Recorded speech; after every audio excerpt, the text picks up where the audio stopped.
Vamos a seguir nuestras presentaciones. Tenemos listo a Sebastián. Sebastián nos va a hablar sobre el proyecto.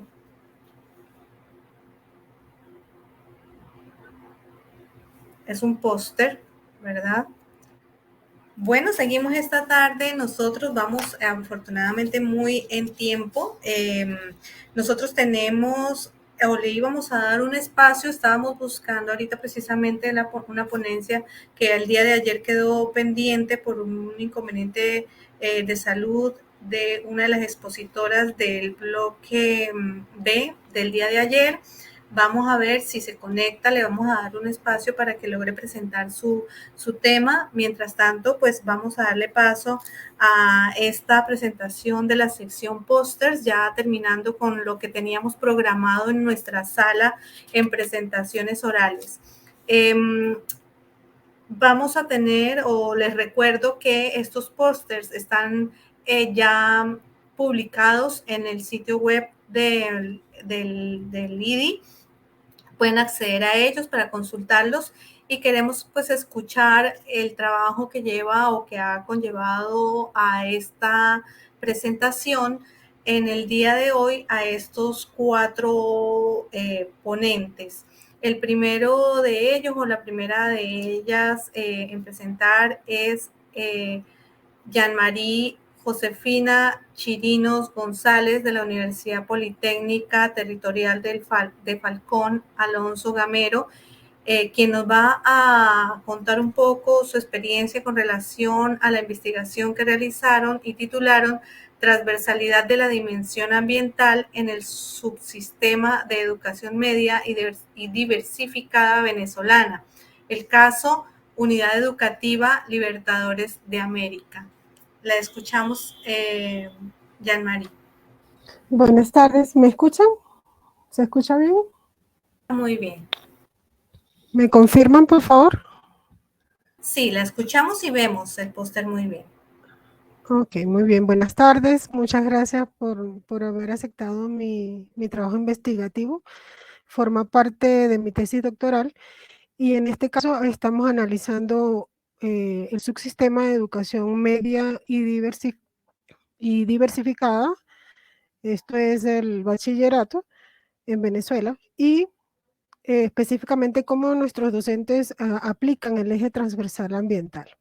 Entonces, este eje está reglamentado desde la Ley Orgánica de Educación y desde el Currículo Bolivariano Nacional y nos explican 4 componentes que deberíamos de abordar, como es la dinámica ambiental que responde al saber, la participación ciudadana que responde al hacer, la valoración del ambiente que responde al ser y la promoción de la salud integral que responde al cómo vivir, al saber vivir y convivir.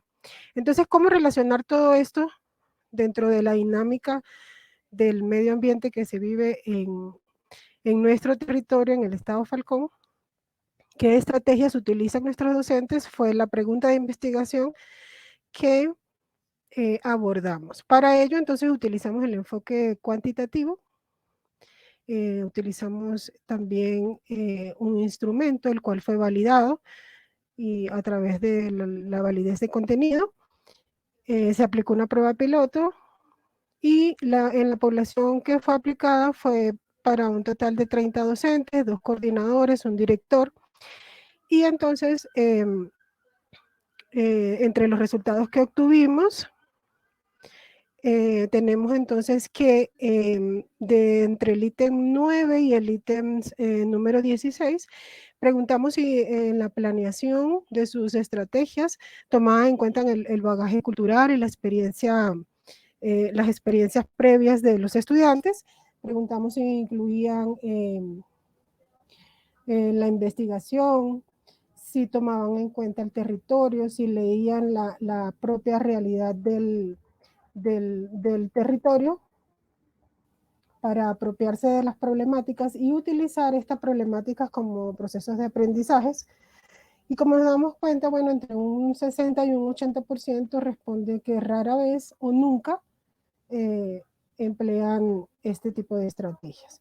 Entre las estrategias conceptuales, procedimentales y actitudinales nos dimos cuenta que más que todo se preocupan es por el saber y el hacer, pero no por la parte actitudinal. Entonces ahí o sea, como nos damos cuenta, pues, de que es muy desfavorable esta forma de explicar el eje o de aplicar el medio ambiente para su transversalización, porque es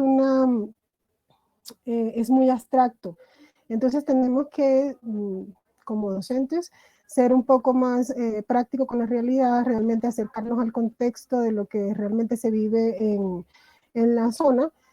Y entonces, bueno, como conclusiones se evidencia que estas estrategias están en una categoría, bueno, de desfavorable a muy desfavorable. Entonces, entre otros de los objetivos, pues, que tiene esta investigación y el que estamos trabajando actualmente, entonces es el de proponer y llevar a cabo unos nuevos lineamientos, ¿verdad? En el que se tome en cuenta eh, la parte de contextualizar el territorio, de que se salir de los muros del colegio y realmente recorrer dónde está inserta la escuela y analizar las problemáticas locales. ¿Con qué objetivo? Bueno, con el objetivo de realmente formar ciudadanos críticos, reflexivos, gente que sea capaz de tomar decisiones. Bueno, muchas gracias por escucharme. Si hay alguna pregunta.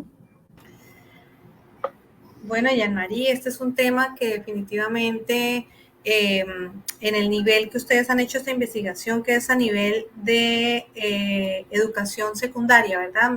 Sí, en el bachillerato. La, la referencia precisamente que la diversificaba para ustedes era a nivel de bachillerato. Es interesante ver cómo en todos los niveles definitivamente de la educación se están dando pues estas interrogantes que de alguna manera pues como investigadores queremos aprovechar para sacar pues un concepto y tener un poco más de visión hacia qué es lo que está sucediendo en esta dimensión, sobre todo lo que tiene que ver con el ambiente, ¿verdad?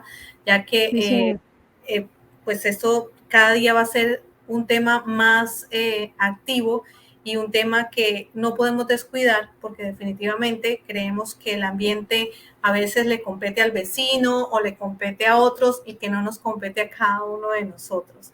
Este trabajo, pues de alguna manera nos ayuda a visualizar que se está tomando conciencia y que debemos llevarlo a todos los niveles escolares. Muchísimas gracias, Jean-Marie, por su presentación. Vamos a ir entonces avanzando.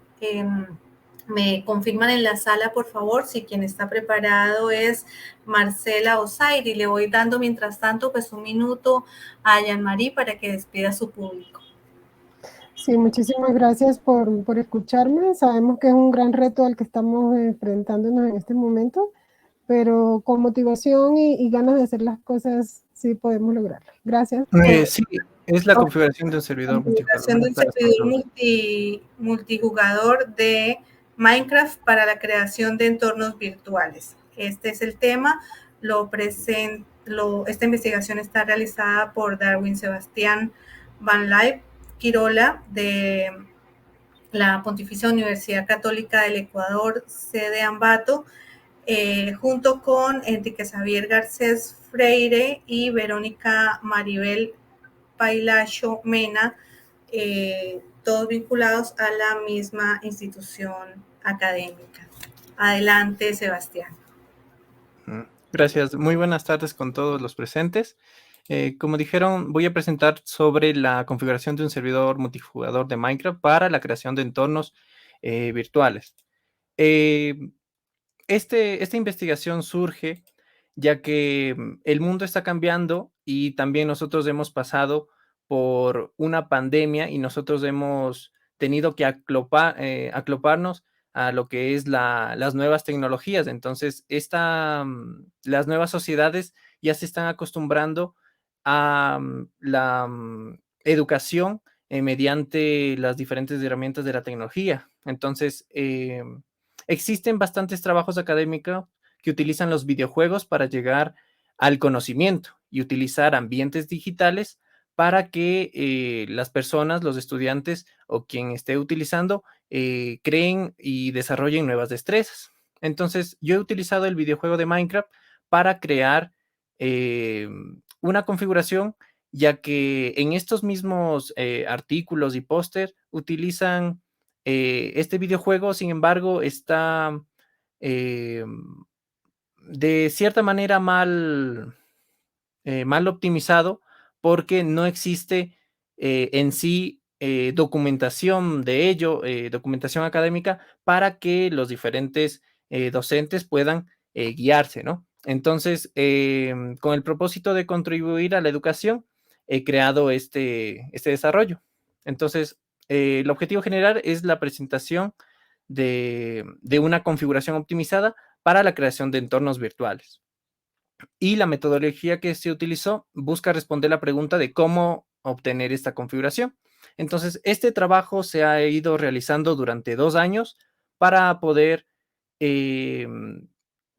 corroborar esta configuración y que venga a abrir nuevas líneas de investigación. Entonces, lo que hicimos fue preparar una máquina dedicada en la que se va a realizar las pruebas. Entonces, utilizamos un sistema operativo Debian, se instaló un gestor de base de datos que es MariaDB, se utilizó también el JRE de Java 17, ya que este juego requiere el Java, y también las versiones para servidor, que es Paper 1.19.2, y también para el proxy, ¿no? Entonces, se utilizó una estructura cliente-servidor distribuido para crear las instancias. Las instancias no son más que los entornos en donde las personas y los usuarios van a poder conectarse y desarrollar sus actividades.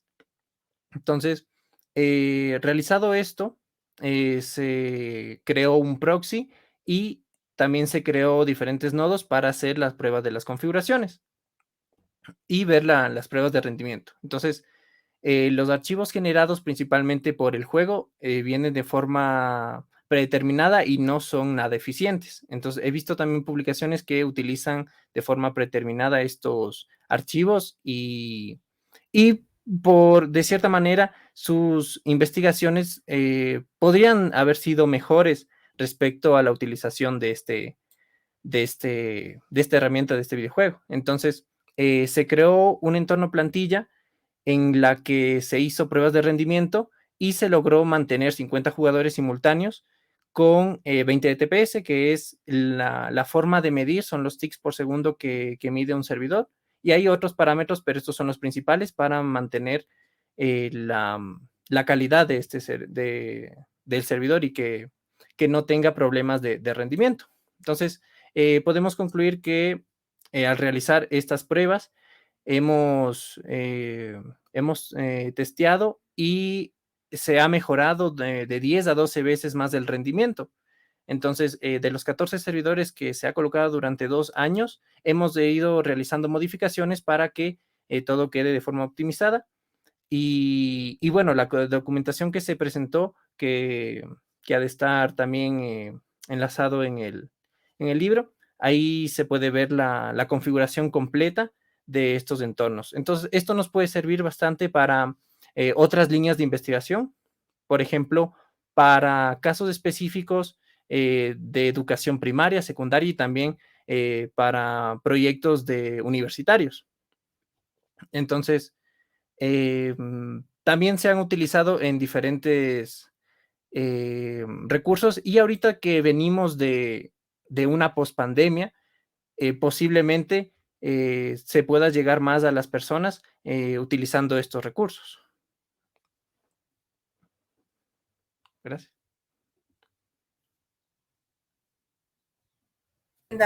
Sobre un número tope para la cantidad de usuarios de estas salas de servidores con multijugadores, porque lo escuchamos hablar de que hicieron una prueba donde tuvieron 50 jugadores en simultáneamente, pero es interesante ver ese rendimiento comparado con un parámetro. No sé, y la pregunta sería si existe un parámetro mínimo de número de jugadores en sala para poder tener precisamente ese resultado del cotejo de la optimización. Sí, al momento de tener la configuración predeterminada que viene con el juego, al tener, bueno, con las mismas características de prueba que se realizó, que son 41 complementos, solo puede llegar de 5 hasta 15 personas y ya hay problemas de rendimiento, desconexión de base de datos y colapso total del servidor. Entonces, con la configuración y la optimización, se ha llegado a tener todas estas pruebas y se han mantenido 50 jugadores sin pérdidas de rendimiento y que todo funciona. Y hasta un límite de 65 jugadores con pruebas de rendimiento, o sea, con pérdidas que no se nota. Son pérdidas bastante bajas y hasta un tope de 90 jugadores hasta llegar al colapso, que ya sería bastantes conexiones, pero también dependiendo de los complementos, porque bueno, en el paper más hay complementos que se pueden agregar dependiendo de la línea de investigación que se realice. Entre menos complementos se podría extender más este número de jugadores, pero creo que 50 jugadores con una cantidad normal de complementos estaría rondando por los 50 a 65. Súper, Sebastián, genial, los felicitamos por esta investigación. Lo importante es que los gamers no se den cuenta que la sala va a colapsar de alguna manera. Eso es lo que todo jugador quisiera, ¿verdad? No, ningún jugador quiere que su sala colapse, menos cuando está en la partida más interesante. Utilizar Minecraft, de hecho, es uno de los juegos que más permite construcciones libres, juegos libres, ¿no? Y es interesante ver cómo hoy en el transcurso de la tarde hemos venido hablando de estos temas y de alguna manera se van fusionando y se van vinculando y no somos ajenos a que definitivamente las tecnologías sí hacen parte del aprendizaje y que el trabajo que ustedes están realizando es muy importante porque van a mantener el sistema óptimo para que estas personas puedan seguir aprendiendo sin interrupciones y sin que se les caiga su servidor. Así es que, bueno, genial este estudio que están haciendo. Veo que también lo pueden aplicar, como bien lo dijo, a otras áreas del saber y del conocimiento, dependiendo de perfectamente la línea de investigación. Este tipo de optimizaciones son bastante interesante analizarlas y poder tener acceso a estudios que como este pues dan una partida de cómo ir trabajando. Sebastián, un minuto para que despida a su público y vamos con Marcela, que creo que ya está por allí lista. Sí, muchas gracias por la atención con todo. Sí, si bien es cierto, se puede utilizar estas herramientas para diferentes líneas de investigación, como son de lo que yo vi, arquitectura, literatura, para ingenierías. Entonces, no solo está diseñado los videojuegos para niños, sino también se puede aprovechar esos recursos que ya están desarrollados por grandes empresas y ocuparlas para la educación. Entonces, muchas gracias con todo y se cierra. Muy bien, aquí estamos, Sebastián. Bueno, muchísimas gracias. Vamos a escuchar ahora el póster, vamos a escuchar la presentación del póster que tiene como tema la gestión de conocimiento en las comunidades de práctica de las empresas emergentes. La presentación la va a hacer Marcela Prince Machado de la Universidad Monte Ávila y pues tienes en tiempo 5 minutos para realizar tu presentación, Marcela. Adelante. Buenas tardes, muy buenas gracias, Mónica. Yo agradezco a los organizadores del 7º Congreso de Investigación, Desarrollo e Innovación y a las autoridades de la Universidad Internacional de Ciencia y Tecnología por la oportunidad que me están proporcionando para presentarles parte de mi trabajo de tesis doctoral que estoy llevando a cabo en la Facultad de Ciencias Económicas y Sociales de Investigación y Desarrollo de la Universidad Central de Venezuela. Como tú dijiste, mi trabajo se llama la investigación de conocimiento en la comunidad de práctica de las empresas emergentes y forma parte del estudio bibliográfico que estoy realizando en este tema. Me llama la atención, por ejemplo, que la capacidad de gestionar el conocimiento es un elemento fundamental en la economía del conocimiento, en tanto que la creación y difusión del mismo son factores de competitividad cada vez más importantes en la dirección estratégica empresarial que tenemos, ¿no?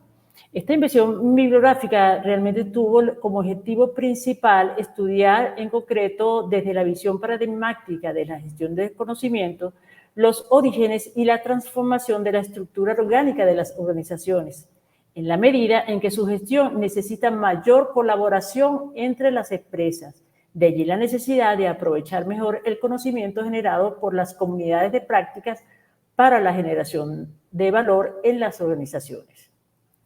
Las empresas emergentes, llamadas también startups, se encuentran en el centro de un cambio mayor a nivel organizacional y social referido a la transformación del trabajo en el trabajo del conocimiento y los trabajadores en los trabajadores del conocimiento.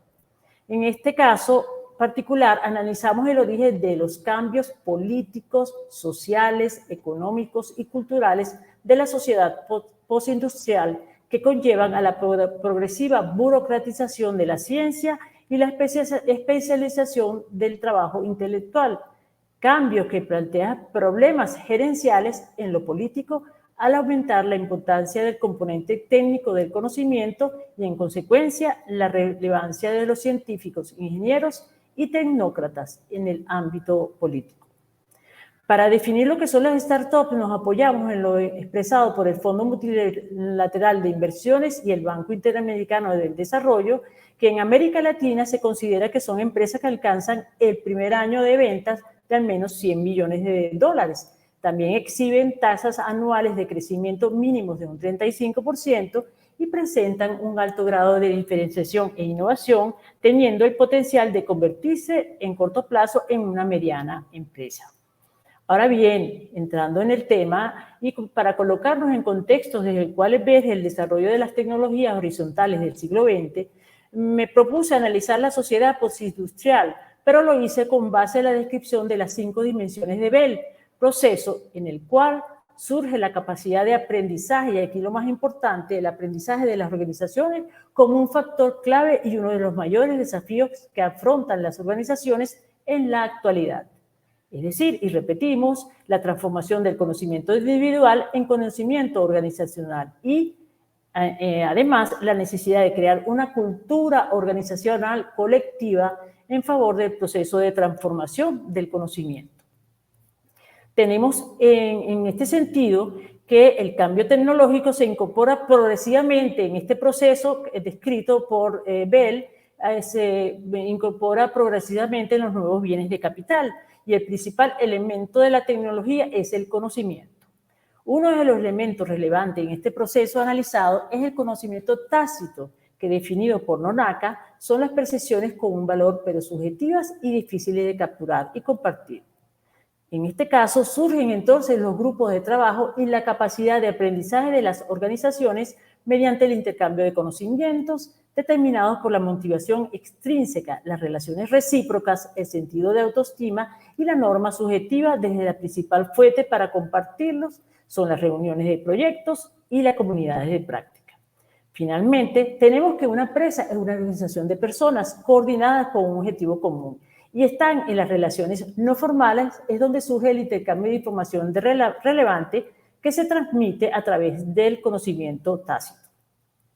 En suma, pensamos que las empresas emergentes necesitan compartir sus conocimientos con fines de asegurar recursos, desarrollar nuevas combinaciones y buscar nuevos proyectos, gestionar el conocimiento que se genera en estas comunidades de prácticas y el valor creado dependerá en gran medida del grado en que utilicen las actividades de redes. Muchísimas gracias.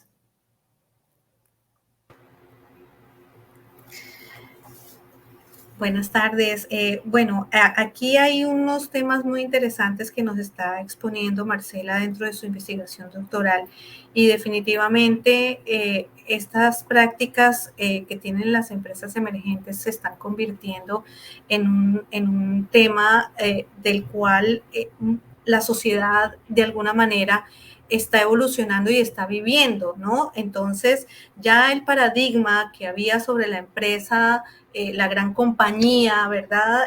Marcela, yo creo que tu investigación de alguna manera tiene relevancia en cuanto a la connotación que hoy en día tiene la conformación de empresa. Ya las empresas de alguna manera están evolucionando y es un tema muy interesante ver cómo definitivamente estas comunidades empresariales cambian, pero también cambia su forma de procedimientos, o sea, cambia de alguna manera dentro de la manera en la que impulsan sus productos, de la manera en la que impulsan su gestión. Por eso hablamos de las incubadoras de empresas, por eso hablamos así es, Mónica. todos estos temas que de alguna manera hacen que cada vez de alguna manera la sociedad evolucione más hacia los emprendimientos, hacia la motivación del estudiante a generar y a ser promotor de su propio conocimiento y promotor de su propia empresa. Genial, a mí estos temas me parecen súper interesantes. A la orden e invitamos a investigadores que nos apoyen con este tema, la verdad que es bien importante y bien interesante, sobre todo que en esta época, en estos 2 años de pandemia, observamos cómo las comunidades de prácticas y sobre todo se vio muchísimo también en el tema de la investigación. Vemos artículos elaborados por 20 hasta 30 investigadores regados por todas partes del mundo. Entonces, si lo llevamos ese trabajo y esa forma de trabajar, lo llevamos hacia las empresas, podemos ver que la importancia de generar redes de trabajo que permitan resolver problemas tanto aquí como, digamos, en Venezuela, como puede ocurrir en Angola o puede ocurrir en otro país en vías de desarrollo, ¿no? Entonces yo creo que esto es un tema muy importante y necesario conocer cómo hacer científicamente y luego en la práctica para gerenciar este tipo de empresas y de, ¿cómo se llama?, comunidades de práctica, ¿no? Específicamente en el área de empresas emergentes. Es que yo me atrevería a llamarlo el modelo empresarial, o sea, de alguna manera sigue siendo la marcha de encontrar ese prototipo de esta nueva forma de práctica empresarial que de alguna manera se convierta en un modelo como parte de la investigación. Sí, ese es el reto, Muchísimas gracias, Mónica. Le comprendemos perfectamente el reto, es una cosa que definitivamente pues hace parte de la motivación que cada uno de los investigadores tiene. Lo proponen y cómo nos lo enseñan a quienes de alguna manera no estamos tan vinculados con una temática, pero podemos comprender pues su ardor, su investigación, tu profundidad y todo lo que tiene que ver con el esquema social que conlleva. Yo agradezco muchísimo a la UNICIT para darme la oportunidad y bueno, estoy abierta a cualquier, mis datos están allí, mi correo electrónico, para el que quiera comunicarse conmigo estoy a la orden. Muy bien, muchas gracias, Marcela. Le damos un minuto para que despida su público. Bueno, yo agradezco de nuevo mucho a los organizadores del 7º Congreso de Investigación, Desarrollo e Innovación y a las autoridades de la Universidad Internacional de Ciencia y Tecnología por darme la oportunidad que me han proporcionado para presentarles parte de mi trabajo de tesis doctoral. También agradezco a la Universidad Monte Ávila, que es mi alma mater actualmente, quien me apoya en desarrollar esta investigación y bueno, agradezco muchísimo y saludo a todos desde Caracas, Venezuela.